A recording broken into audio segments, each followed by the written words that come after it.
What's up, party people? Welcome back to another video here. I feel like I'm making these every day at this point, or every week at this point, these Resto Druid videos, but we're making another one because all of my loadouts are outdated on all the other videos because they change a talent here and there, and then they all just blow up the inputs or whatever, and everyone's commenting. So I'm just making another one because we did actually just get some Wildstalker buffs coming in next week, and that's all I play. So I'm going to cater this guide to what I play, which is Wildstalker. Okay, and so I'm going to talk about something different that I've changed with my stats, something in the builds that I do play for Wildstalker, and then finally gameplay wise what kind of changes for playing Wildstalker specifically.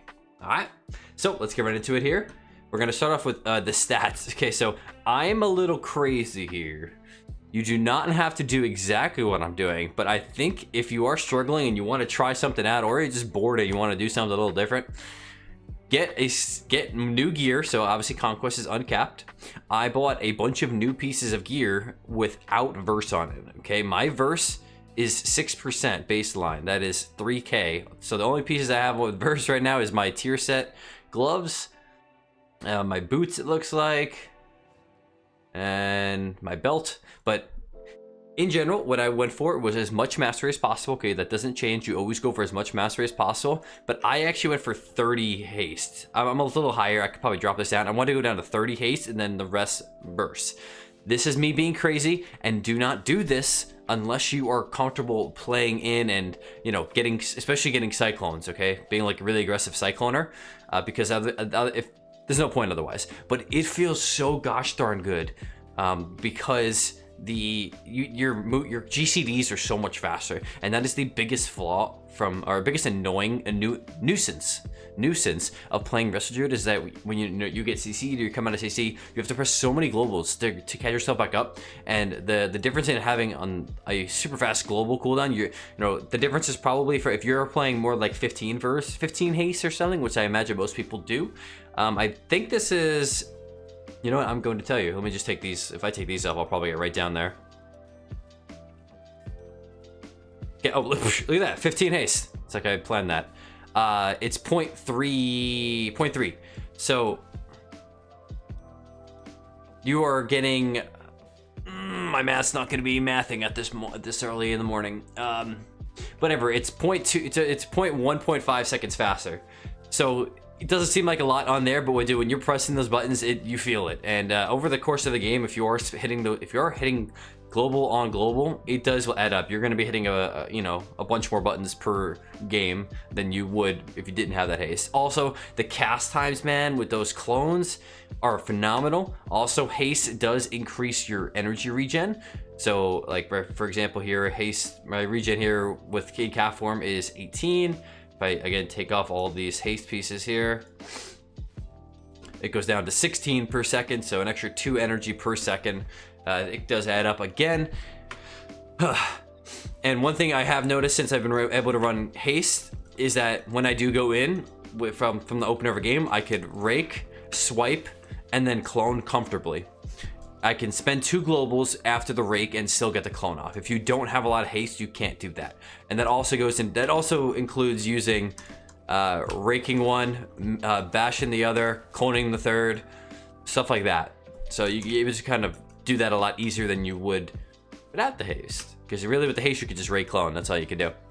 So that's what I'm doing right now. So 30% haste, or as much mastery as possible. That's priority 1. 30% haste.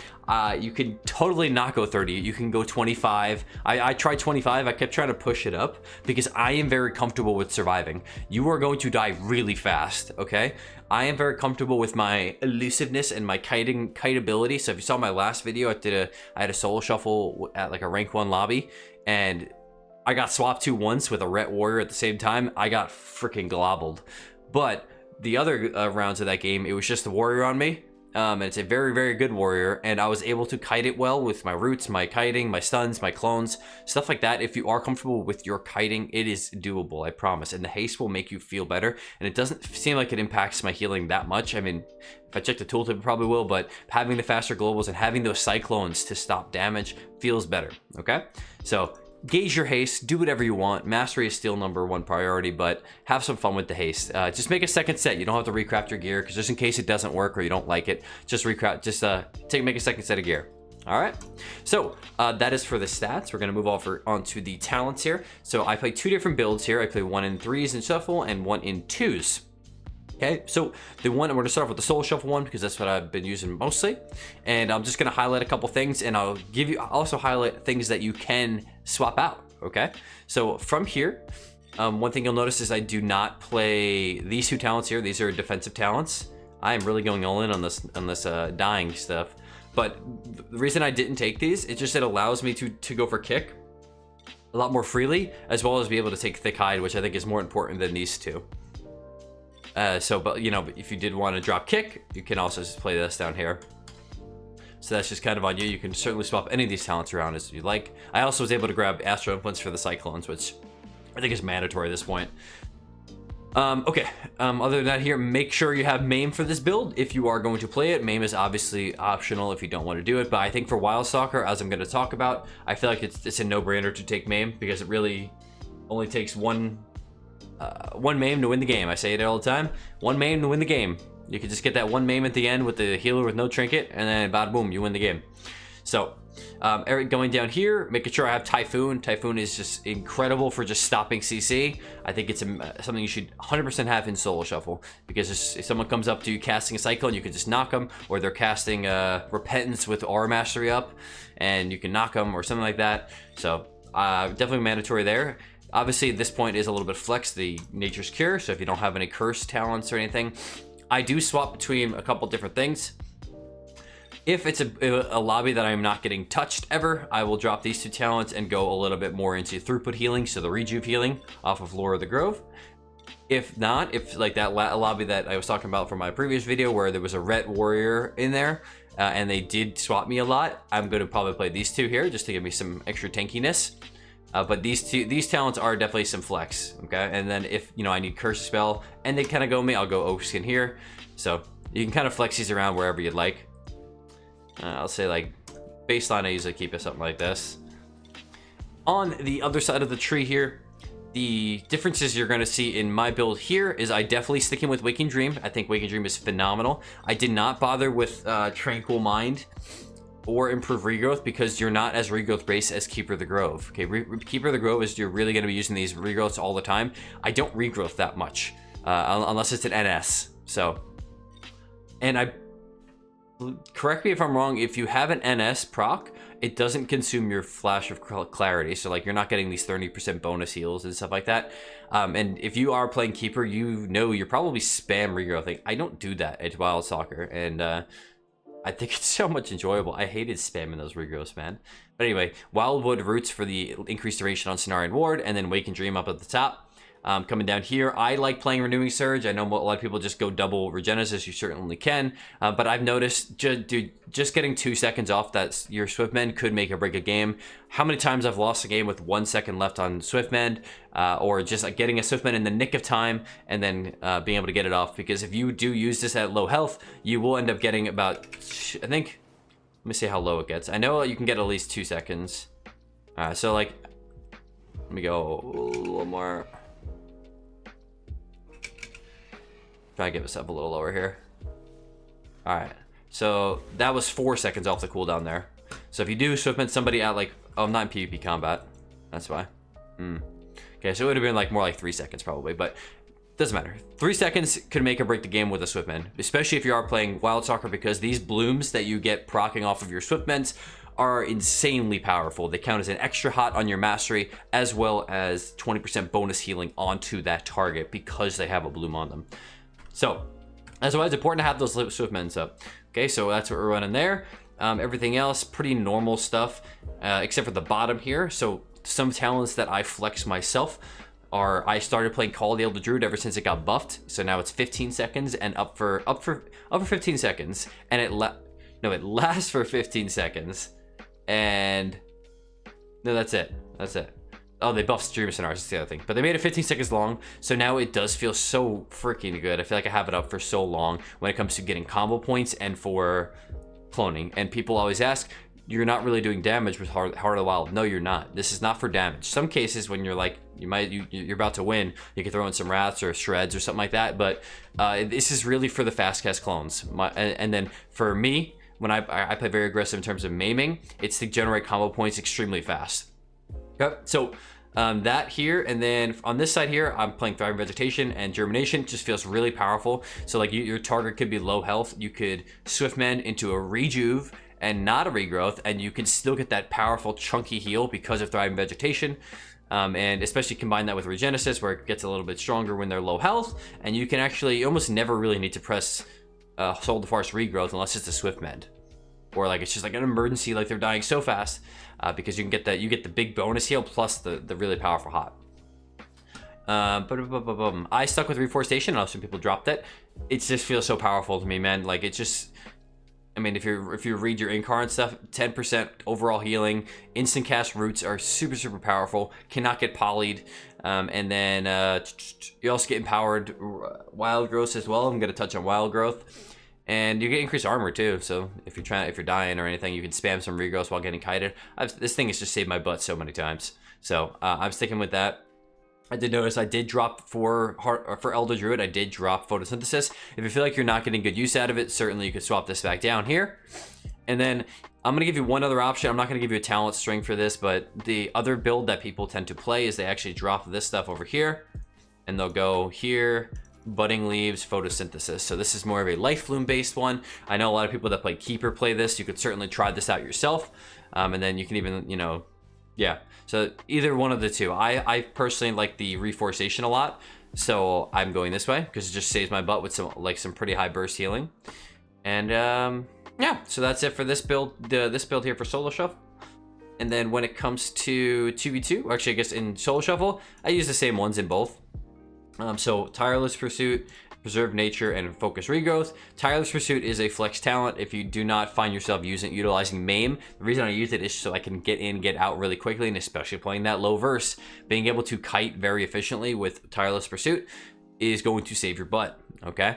Alternatively, I would play High Winds if you don't want to play that. Get the extra range on Cyclone.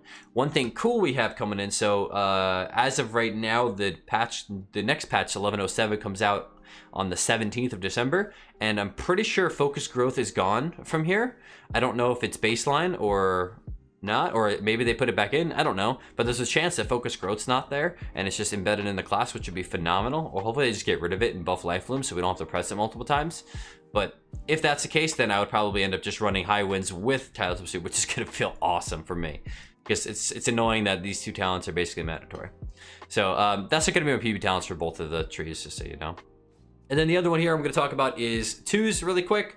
I'll just touch on this one as well, because it's my other big talent tree that I run. The difference is here, I do play Star Surge here. You can 100% flex Star Surge if you don't find yourself using it. I would typically run Primal Fury and then Oakskin, something. Primal Fury just because I'm in cap form a lot more, it gets those combo points quicker, get the maims quicker. And my gameplay in twos, if you have seen me, it's not about doing sustained damage, it's about getting sustained maims on cooldown every 20 seconds, getting a maim. That is my priority, and I play Convoke, so Convoking on every third maim, I guess. So that's my priority in that. So the tree is basically the same otherwise. Those are the only things that I changed, because Star Surge can just be so powerful, trying to finish something off or just contributing damage, because you have a lot more time to do damage obviously in twos. And yeah, I don't find myself needing the extra tankiness unless it's like a rogue mage comp or something like that, or a double DPS. If you're on double DPS, you might want to think about taking that. On this side here, similar, actually not similar, but we have Master Shapeshifter for the extra damage and the unlimited mana. I don't really need mana in Shuffle, so I don't use this old Elder Druid I'm still running. I do take Druid Scenarios when you're playing twos and you have high uptime in cat form. You're actually going to get a lot of benefit out of the shreds, especially if you're playing Convoke. Sometimes in Convoke you get 3 or 4 shreds, and that could be crap ton of healing because they're both, especially if they're buffed by Call the Elder Druid. And then I'm forced to take Forest Flow just because there's no other points. Otherwise, I would run, if you don't want to run Dream of Scenarios, I would probably run something like this here. Okay, I think Driving Vegetation feels good. Or you can go into Budding Leaves. No, actually you can't do that because then you need, yeah, you need Germination.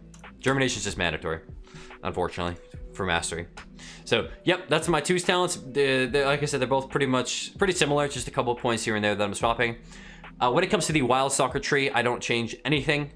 This is what I'm running. So Wildstalker, if you already are not aware of how it really functions, the biggest thing is that you are using is these symbiotic blooms. When you have wild growth, regrowth, or efflorescence up, you can chance to proc a bloom that heals the target for a certain amount of healing, and then when you have those blooms up, the target takes 20% more healing. I'm not sure if these are. Let me see if I can test this really quick. I gotta get lucky. All right, I gotta proc one. Come on, proc. Okay. Okay, so my healing here, regrowth. Let's see what happened there. So my regrowth hot. Where was Swiftmend here? Okay, so right before Swiftmend, the regrowth hot was healing for 32k, and then after it's 42k. Okay, so it does. But that has to stack, right? Sorry, I'm doing this live here. What's 32,000 times 1.2? I don't know if it's exactly working like that, but someone told me it, and like it seems like it's true, but I was never able to really verify it completely. But that these stack when you do get multiple stacks of this, because there's sometimes. I mean, I'll just give you an example here. I think I should be able to get it right if it. Okay, so I have 2 procs there. I can get a 3rd one on him. So that is a chunky heal on them. I had 4 stacks there per second. I believe it stacks in terms of the 20% healing, but I'm not sure. I can't verify that for myself. But yeah, for Wildstalker, this is what we're playing. I always play Resilient Flourishing as well, because it's all about having that symbiotic bloom up, because they take more healing, and they take more healing because of the talent, and they take more healing because of it contributes to mastery. I don't run this one because you rarely have that many up at the same time. This is better in more like PvE when you have like efflorescence and wild growth all the time. And then the other flex talents, I do run Flower Walk. I don't run Entangling Vortex because I typically do just play Mass Entanglement. It's just so much more useful these days with how fast everybody is. And then have to play Implant. Do not play Twin Sprouts. Okay, gotta play this Implant because that's the whole basis of it. Every Swiftman is a guaranteed bloom. On here, I guess you could play either or. I end up playing Harmonious Constitution because just for NSing myself, nice and chunky. 4% is what it is, but 35% on those regrowths. Pop yourself back up. So in general, actually I'll talk about it in the gameplay section. So that is all the talents, which I'm gonna talk about gameplay next. But yeah, I think I covered everything in terms of talents and stuff. So let's move on to just the quick on the gameplay here. The gameplay, and I'm going to try. I'm not going to go super crazy specific on Resto Druid. I'm just going to try to differentiate you to Wildstalker, playing Wildstalker, okay? So with Wildstalker, like I talked about, you wild growth, regrowth, efflorescence, it can give you the blooms. So the gameplay itself is going to revolve around making sure you are pressing Swiftmend on cooldown. That is a #1 priority. Swiftmending on cooldown. Even if the target is like almost is like 80% health, still press it.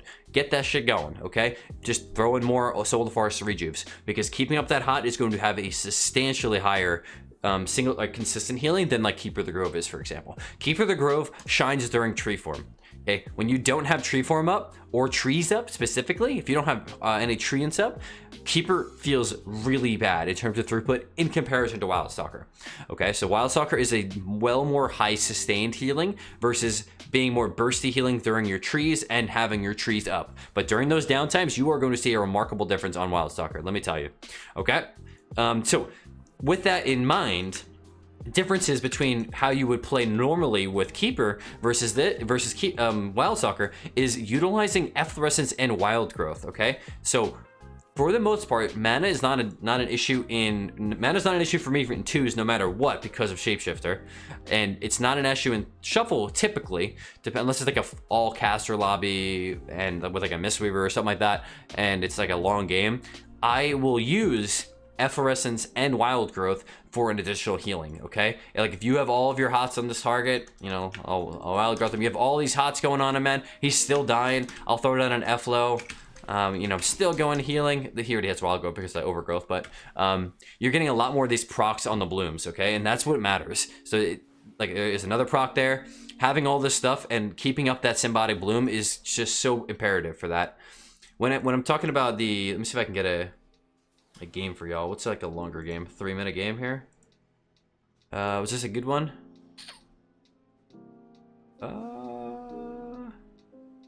Okay, yeah, so Symbiotic Blooms here was 5%. I've seen it upwards of like 10. I mean, that was like a lucky procking game. Let me see. It has to be kind of like a... I mean, these are all kind of longer, I guess. Here's another game here. Symbiotic Blooms, 7%. Swiftman, 8.9%. So these are actually going to be pretty high contributors in terms of the buffs. But Symbiotic Blooms could do a lot of healing if you are kind of playing around it. And I think the haste also helps out as well from the getting, you know, the hot up time and everything like that, just getting up more abilities and quicker abilities. So that's the number one thing, is utilize Wild Growth and Overgrowth when necessary. I don't keep them up all game, but if there are cases where damage is just coming in hot and you find yourself needing a little bit more healing, you know, for example, like as a keeper, I felt like I was just spamming regrowth to no end, and if somebody has a kick up, oh whoops, you know, now you're scared for your life to actually cast and heal. But having like another alternative to just throw up, and maybe you get lucky, you get a couple procs there, and then you swift mend, you extend them, because you can also extend these via Verdant Infusion as well. So I pop this here, it does give me an extra, actually no, it doesn't. Does it extend it? Just go down to 1 sec. No, it doesn't extend it. I lied. It doesn't extend it. It just gives you another proc over it. That's right. It looks like it does. But yeah. I think that's really it in terms of the game. Oh, no. There's one more thing. Jeez, I almost forgot. Lethal Preservation. This is so important. Holy smokes. Okay, so Lethal Preservation in terms of Wildstalker gameplay is so awesome. And people are sleeping on this then. So Lethal Preservation. Every time you dispel, you get 4% of your max health healed. And it also gives you a combo point. So I mean, it's not that much in terms of healing. Like this was like 1% here. I don't know if there's any game ever. It's like a Boomy or something. I can probably show you that when I'm actually dispelling on cooldown a bit more. BM Hunter. I don't know. Here, let me try this one here. This one. Nah, not much. Okay, so it's usually 1 to 3%, maybe more like 1 to 3%. I would say is probably an average range. But the important thing is you get combo points, man. You get combo points. So during the duration of a game, you are getting combo points as you play, as you dispel, and you use those combo points for maims without having to go in and swipe, shred, all that kind of jazz. So you know what I actually end up doing is so nice. Is like, let's say I go in combat here, I can actually just like swipe some pets over here, and with Heart of the Wild proc or Elder Druid, and maybe I just dispel, I get another 4th one. And then when the time's necessary, I can, you know, God forbid I get a resell, but that usually won't happen, but I could push in here, I could swipe or maim one, bash the other, knock down a Cyclone, end the game. You know, just those little things can just win you the game. And this is just a weak aura for those who are running. Just Google, I think it's called like Feral HUD or something like that. Fever HUD. That's the weak aura. So Fever HUD, weak aura. If you want to see the combo points, just I won this here because sometimes I felt like I was overcapping my combo points from dispelling. So I took this. So when I am dispelling, I know when I have 5 combo points and I can use it for a maim. Like let's say a warrior is chasing me and I'm just dispelling myself and healing and dispelling and doing things. Just dispel on cooldown all the time because it heals as well as gives you combo points for the extra maim. So that is super important to take advantage of, and that is why I say you should definitely try out maim. 1 maim to win the game, ladies and gentlemen. Nobody plays it. They're all scared. I have 4% verse, and I'm playing in. Grow some cojones, alright?